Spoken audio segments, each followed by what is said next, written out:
اعوذ باللہ من الشیطان الرجیم بسم اللہ الرحمن الرحیم الحمد للہ رب العالمین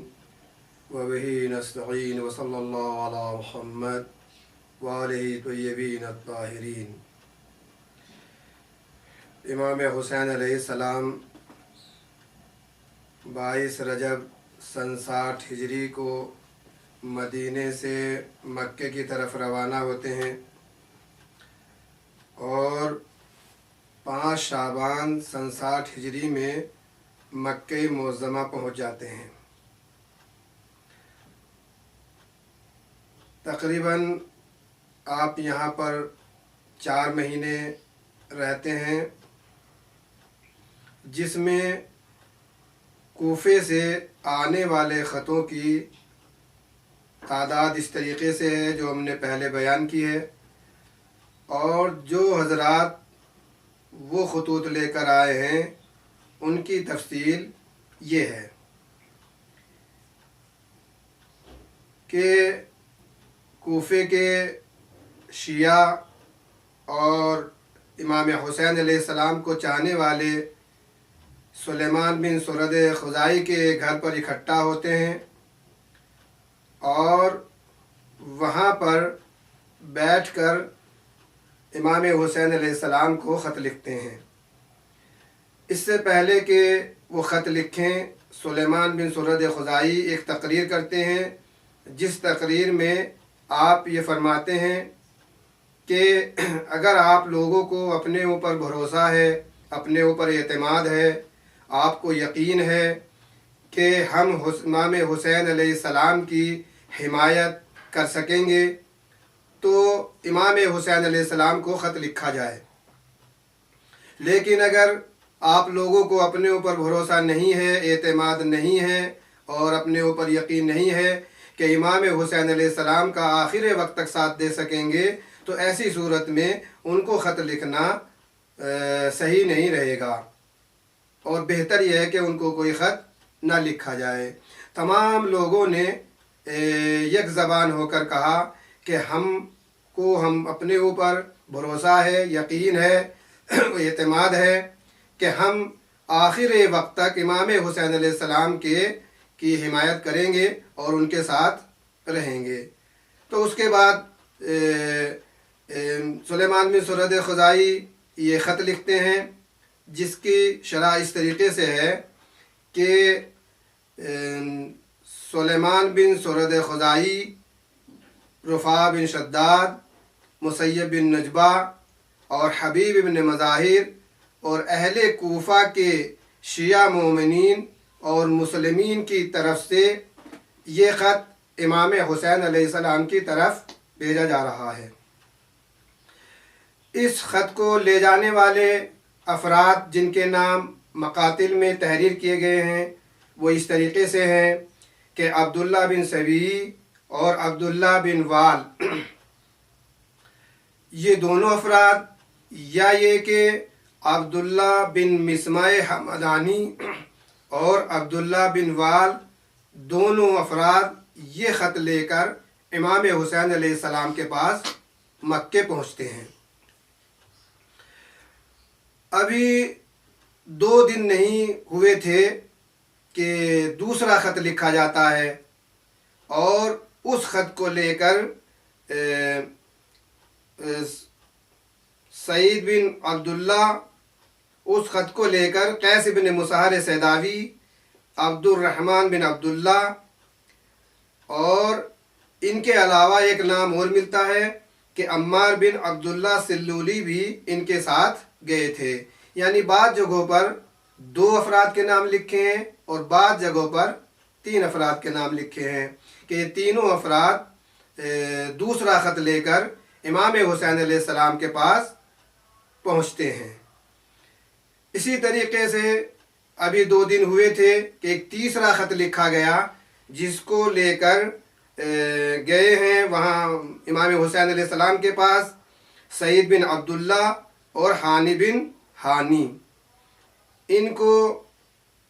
سعید بن عبداللہ حنفی اور ہانی بن ہانی سبیعی بھی تحریر کیا گیا ہے۔ یہ لوگ تیسرا خط لے کر امام حسین علیہ السلام کے پاس مکہ معظمہ جاتے ہیں اور یہ خط ان کے حوالے کرتے ہیں۔ اب اس سے یہ بات واضح ہو رہی ہے کہ جو خطوط امام حسین علیہ السلام کے پاس بھیجے گئے ہیں وہ ایک خط کسی ایک شخص کے طرف سے نہیں تھا، بلکہ ایک خط چند افراد کی طرف سے، قبیلوں کی طرف سے، اس میں دوسرے قبیلے بھی شامل تھے۔ اس طریقے سے یہ خطوط امام حسین علیہ السلام کے پاس بھیجے گئے۔ اسی طریقے سے خط و کتابت کے حوالے سے امام حسین علیہ السلام نے بھی اپنی طرف سے کچھ خطوط بھیجے ہیں، جیسے کہ ان خطوط کا جواب بھی دیا ہے، اور خود مقتل ابی مخلف میں ہیں کہ وہ کہتے ہیں کہ مجھ سے حارث بن کعب والبی نے نقل کیا ہے اور ان سے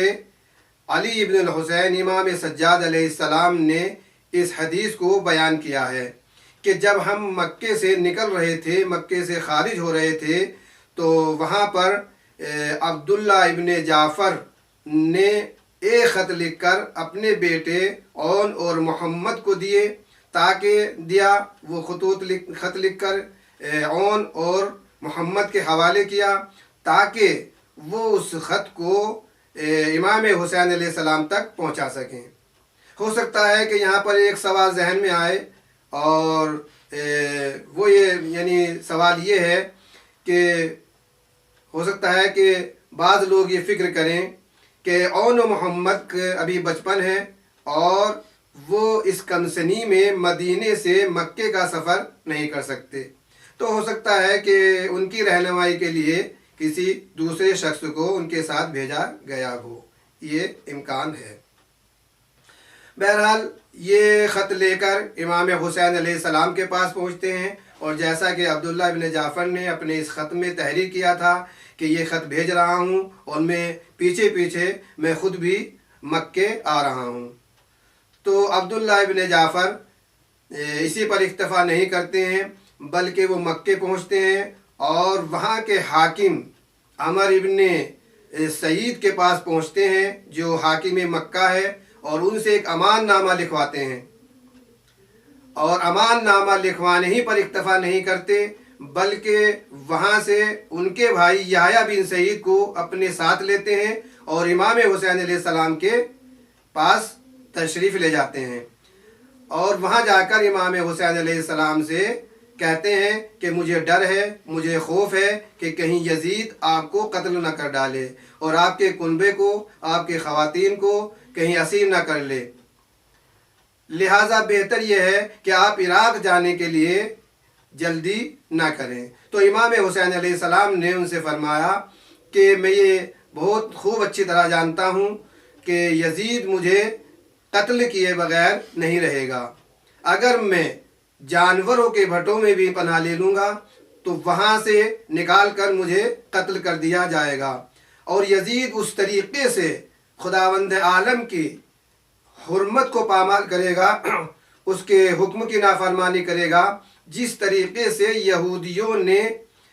نافرمانی کی تھی جب ان سے یہ کہا گیا تھا کہ تم سنیچر کے روز مچھلی کا شکار نہ کرو، تو انہوں نے مچھلی کا شکار کر کے سنیچر کے روز اللہ وحدہ لا شریک کے حکم کی نافرمانی کی اور اس کی حرمت کو پامال کیا۔ اسی طریقے سے یزید مجھے قتل کر کے خداوند عالم کی حرمت کو پامال کرے گا اور اس کے حکم کی نافرمانی کرے گا۔ یہی مضمون جب امام حسین علیہ السلام اس خط کا جواب تحریر فرماتے ہیں کہ جو عبداللہ ابن جعفر نے مدینے سے لکھا تھا، یہی مضمون اس خط میں تحریر فرماتے ہیں۔ اسی طریقے سے آپ نے مکے میں رہتے ہوئے ایک خط محمد حنفیہ کے نام لکھا اور بنی ہاشم کے نام لکھا، یعنی محمد حنفیہ اور بنی ہاشم دونوں کے نام ایک خط یہاں سے تحریر کیا، جس میں آپ نے تحریر کیا کہ اما بعد فَإِنَّ مَنْ لَحِقَ بِاسْتُشْهِدَ وَمَنْ لَمْ يَلْحَقْ بِي لَمْ يُدْرَكْ الْفَتْحِ۔ یعنی امام حسین علیہ السلام نے فرمایا کہ جو شخص مجھ سے ملحق ہو جائے گا، مجھ سے مل جائے گا، وہ شہادت کے درجے پر فائز ہو جائے گا، اور جو شخص مجھ سے ملحق نہیں ہوگا، مجھ سے آ کر نہیں ملے گا، اس کو یہ کامیابی حاصل نہیں ہو سکتی اور وہ دنیا میں کامیاب نہیں ہو سکتا۔